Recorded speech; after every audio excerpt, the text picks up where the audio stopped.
Live पर है, कृपया करके इस दर्शन मात्र से जो है बहुत सारे जो है कार्य संपन्न हो जाते हैं। आज स्वामी महामंडलेश्वर जी हमारे बीच में हैं, मैं उनको आमंत्रित करना चाहूंगा कि दो शब्द कहें और आमंत्रण उनके पास मैं खुद जाके अनुरोध करूंगा कि स्वामी जी वहीं से अपना संदेश दें। एक बार जोरदार तालियों के साथ अभिनंदन करें। जो लोग दोस्त मेरे साथ लाइव पर है, कृपया करके जो है स्वामी जी की बातों को आप सुने और इनके संदेश को सुनने के बाद आपको अद्भुत लगेगा और आपको जरूर ये महसूस होगा कि वाकई स्वामी जी जो आज कह रहे हैं वो वाकई यथार्थ चीजें कहते हैं और समाज के कल्याण की कहते हैं।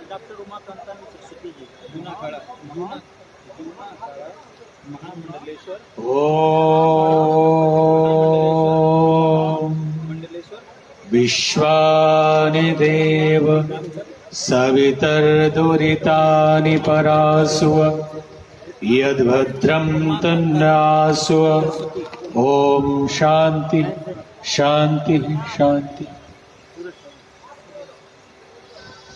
आज ह्यूमन राइट्स डे के इस अवसर पर ह्यूमन राइट प्रोग्रेसिव फाउंडेशन के तरफ से जो आयोजन किया जा रहा है, इस विशेष मंच पे उपस्थित सभी गणमान्य जन, सबका नाम तो याद नहीं, दिलीप सेन जी और भी जो भी उपस्थित है और भाइयों बहनों, काफी चर्चाएं हुई। राकेश पांडे जी ने लगभग 2 घंटे से इतना बताया, इतना ज्ञान दिया कि फिर किसी को बोलने की आवश्यकता नहीं। लेकिन फिर भी समझ लें, कोई प्रश्न उठता है, आखिर ह्यूमन राइट्स की जरूरत क्यों है? मनुष्य इस पूरी सृष्टि का सबसे बुद्धिमान प्राणी है। हमारे धर्म शास्त्र कहते हैं कि 84 लाख योनियों में जीव भटकता है, जिसमें 83,99,999 पार करने के बाद मनुष्य बनता है। ये सर्वश्रेष्ठ है और जो सर्वश्रेष्ठ है उसको अपने लिए राइट चाहिए, उसको अपने राइट की लड़ाई लड़नी पड़ती है। कैसी विडंबना है। कारण ये है, एक बार संत इमर्सन दिन की दोपहरी में लालटेन लेकर जा रहे थे।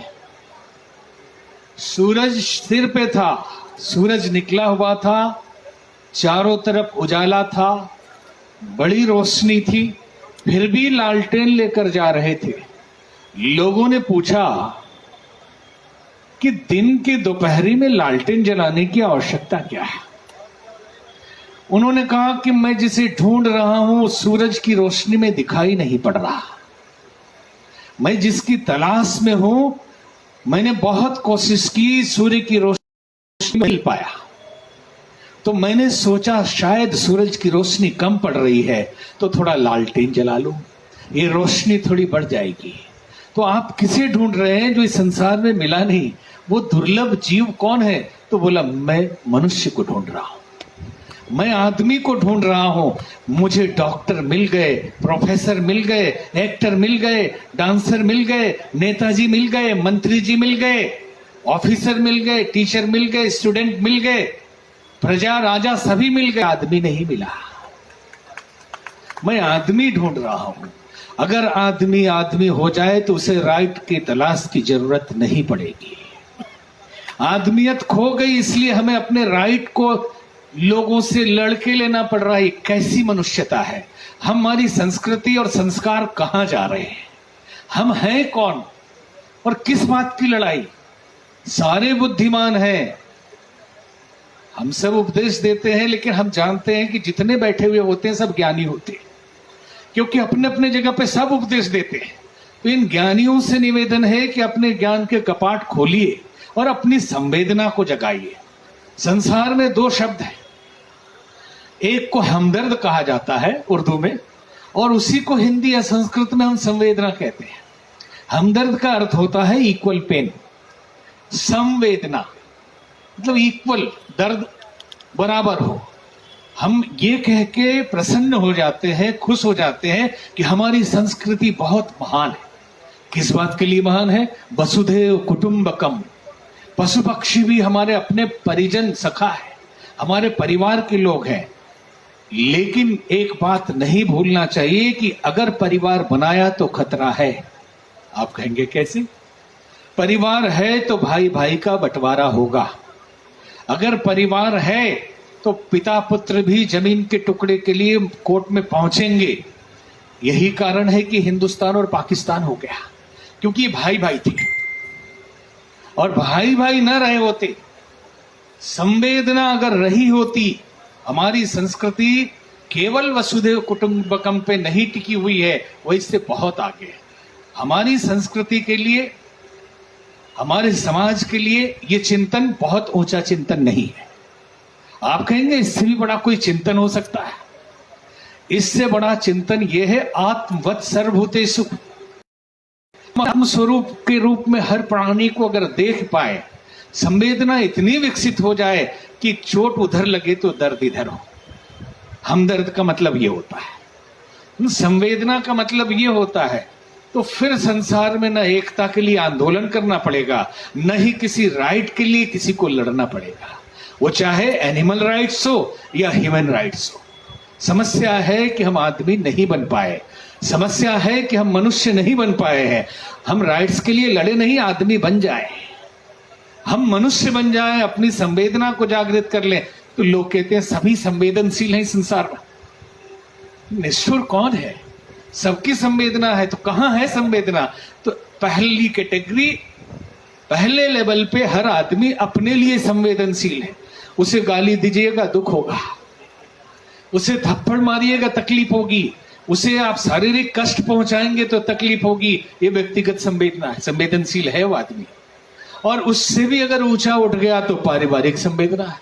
मेरे परिवार को कुछ नहीं होना चाहिए और बाकी दूसरों के परिवार को नहीं। दूसरे के दरवाजे से एक नाली खोद दो। एक घटना सुना दे, हंसने जैसी है, कि एक पंडित जी पूजा करते करते, तपस्या करते करते भगवान शंकर प्रसन्न हो गए। उन्होंने कहा बेटा मांगो, क्या मांगना है? उन्होंने कहा पंडित जी ने कि भगवान ऐसा वरदान दीजिए कि जो हम चाहें वो हो जाए। तो एक शंख दिया, बेटा शंख बजाओ, जो मांगो मिल जाएगा, लेकिन एक शर्त है, जो मांगोगे उतना तुझे तो मिलेगा ही, तेरे पड़ोसी को दोगुना हो जाएगा। बोले ऐसे कैसे? मैंने तो प्रार्थना की मुझे मिले। नहीं, तुमने हमेशा प्रार्थना की थी सर्वे भवन्तु सुखिनः, कि हे प्रभु सबको सुखी कीजिए। आज दे रहा हूं, तेरी प्रार्थना पूरी कर रहा हूं, जो तुझे मिलेगा उसका डबल तेरे पड़ोसी को हो जाएगा। पंडित जी गए, पंडितानी एकदम कमर कस के तैयार थे, घर में खाना नहीं है, 3 महीने से तपस्या में लगे। बोले चुपचाप अंदर चलो, शंख लाया। अरे 200 में मिलता है हरिद्वार में। बोले वो नहीं है, बजा के देखो, जो मांगोगी मिल जाएगा। पंडित जी ने बजाया, पंडितानी ने कहा 1 लाख रुपया। देखा 1 लाख आ गया।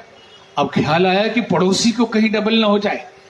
जाके बोले चंदूलाल जी जरा तिजोरी दिखाइए। अरे गरीब आदमी, तिजोरी कहाँ? तो सिरहाना दिखाइए, 2 लाख रुपया। अब तो इनका दिमाग उड़ने लगा, पड़ोसी को 2 लाख। फिर बोले कि गहना चाहिए, शादी के बाद आपने कोई गहना ही नहीं खरीदा।